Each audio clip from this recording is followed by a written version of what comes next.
Merci. Pour le groupe socialiste, Cécile Untermaier. Merci, Madame la Présidente.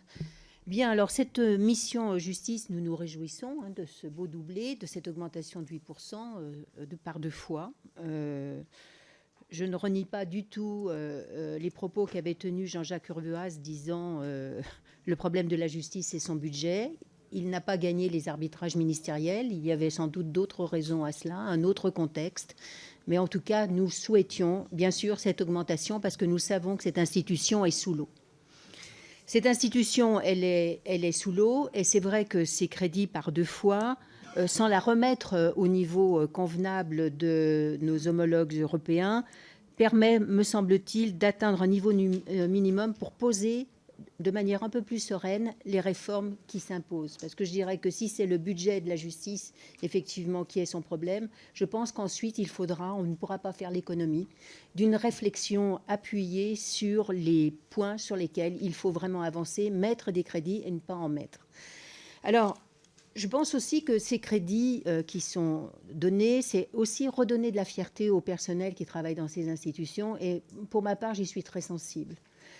Pour avoir vu des gendarmes travailler dans des gendarmeries avec un accueil absolument impossible, je pense que l'institution régalienne se doit d'avoir des lieux d'accueil respectueux à la fois et des agents et des personnes qui sont accueillies. Et je crois que ces crédits-là permettront de le faire. Alors, notre propos passe d'abord sur la justice de proximité. Donc, elle passe par une aide juridictionnelle. On en a tous convenu. Moi, je salue effectivement les efforts de plus de 100 millions d'euros désormais acquis sur ce sujet. Je voulais simplement vous dire, comme nous l'avons déjà dit à plusieurs reprises et depuis des années, que l'aide juridictionnelle, son niveau pour atteindre l'aide juridictionnelle son plafond ou son plancher, selon où on se situe, est quand même très, très bas. Il faut, pour la rendre accessible, il nous semble qu'il faut augmenter les plafonds parce que vous avez beaucoup de populations qui s'écartent de la justice à raison de ce qu'elles ne peuvent pas bénéficier de l'aide juridictionnelle. Je pense aussi qu'on ne pourra pas se faire l'économie d'une réflexion sur cet accès au travers du soutien financier.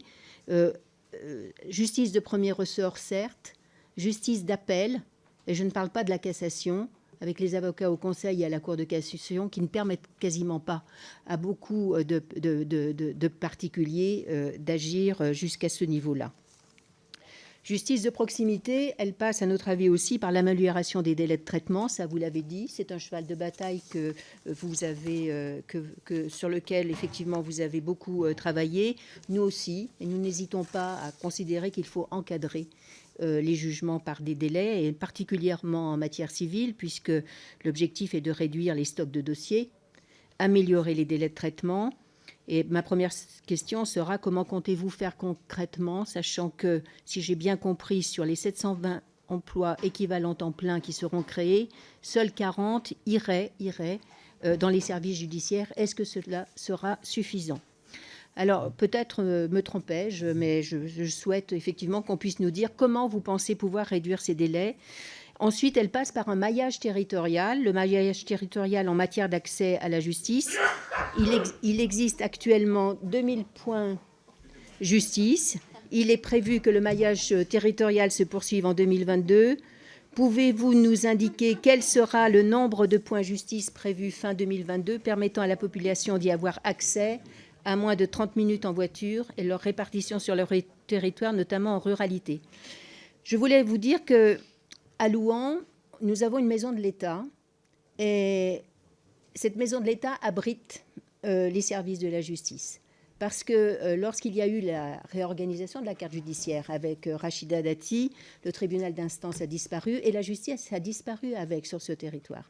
Et nous avons pu, dans le précédent quinquennat, faire venir, parce que nous avions une présidente du tribunal, du TGI de Chalon-sur-Saône particulièrement active, et nous avons pu faire venir 2 conciliateurs et avec un système de vidéo qui a permis de mettre en place un système d'accueil. Je pense que c'est tout à fait important, au moment où vous réfléchissez aux établissements France Service, aux sous-préfectures, de voir comment on peut organiser ce maillage territorial et faire en sorte que la justice puisse rejoindre aussi les services de l'État dans ces maisons de l'État.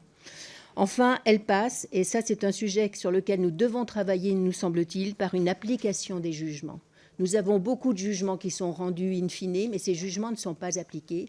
L'exécution du jugement pose un problème aux particuliers qui ne savent pas comment résoudre le problème, et il faudrait là aussi pouvoir les aider. Enfin, sur l'aide aux victimes de violences intrafamiliales, je pense que nous avons encore beaucoup d'efforts à faire. Sur les ordonnances de protection, nous sommes demandeurs d'informations statistiques. Sachons que les crédits mis en place par l'Espagne sont 3 fois supérieurs à ceux mis en place par la France. Nous sommes sur la bonne pente, mais nous avons encore beaucoup de choses à faire en matière de violence intrafamiliale, sachant que ce ne sont pas seulement les femmes ou les hommes victimes, mais aussi les enfants. Merci. Et que cela a toute notre attention. Merci beaucoup.